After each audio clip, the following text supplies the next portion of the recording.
Cargo. I saw Cargo on Netflix some time ago.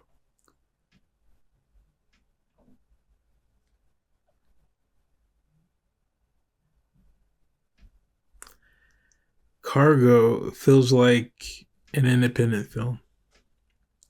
It looks great, but it does what clever indie movies do with stage design. The sets have a hand built theater quality to them. It's also a Bollywood movie. What stands out is that it's a Bollywood movie. There's culture things that are confusing to a foreigner. The most jarring one was the use of the word demons. They call the main character one as a type of afterlife designation.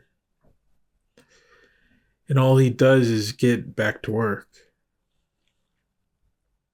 It's almost like a janitor. The tone of the film has a bored janitor aspect to it. It's humorous. The idea carried throughout the whole thing to think after a person dies. I've heard of people seeing a white light and then hanging out in green fields with welcoming strangers. There's the Albert Brooks movie, Defending Your Life, where there's a system in place that goes over your life. In that movie, lawyers judge the worst and best parts. What's humorous is that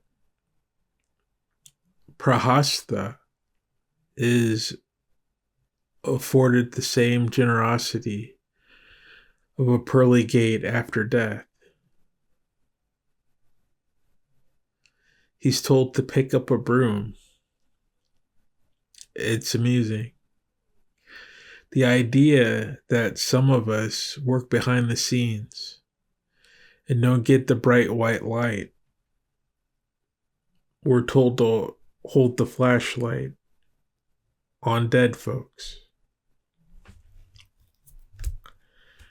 The majority of the movie is spent in a suspended disbelief on a space station. Prahasta processes people that have recently died. It's a system for reincarnation. People walk through an afterlife door as if going through airport security. The story is spent with him training a new recruit. She has healing powers. It was one of the most interesting parts of the film. The idea arises that not everyone is well enough to be reincarnated. To move on with trauma would be damaging to a spirit.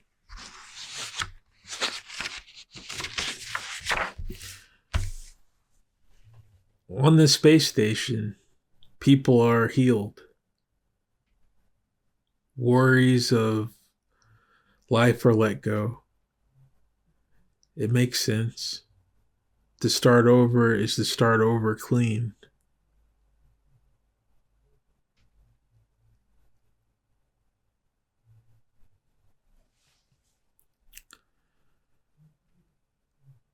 At another point, an old couple is worried about moving on. To move on and start a new reincarnated life means their memories of the old one would be gone.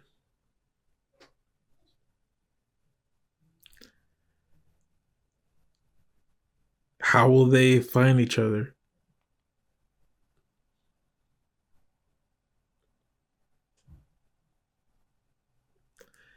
It's solved in a charming way and is important to the story. The main focus of the story is when he gains the courage to call the woman he was holding a candle for. It turns out that she moved on and had a family. It makes for a really heartwarming, bittersweet story. If I have it correctly, the idea is that if he's calling her from the afterlife, then she's dead too.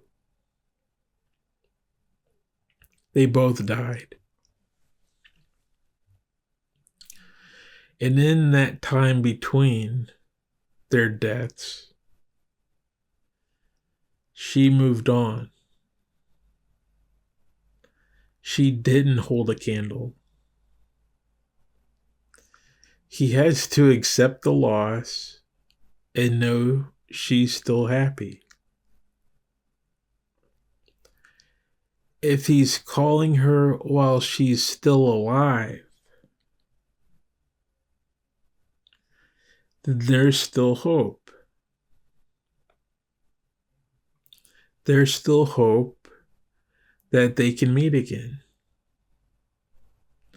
And the relationship that started while they were training turns out to be like the old couple. Two people that are always happy together. It's the idea that someone finds their true match and never wants to let go. I like how pointed the title of the film is. I think it suggests that in order to move on, a healing and forgetting needs to take place. It's like an airport terminal, checking for things unsafe for the next journey. What's neat is that there's hope for love at the end. If she shows up in the afterlife, they could be like the old couple.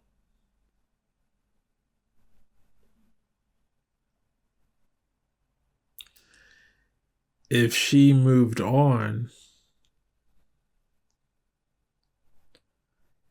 he knows there's hope for finding that person that is a perfect match.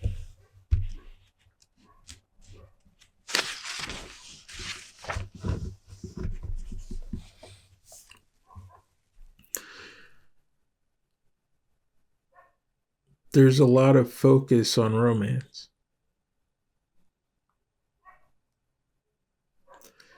The romantic comedy is a giant genre.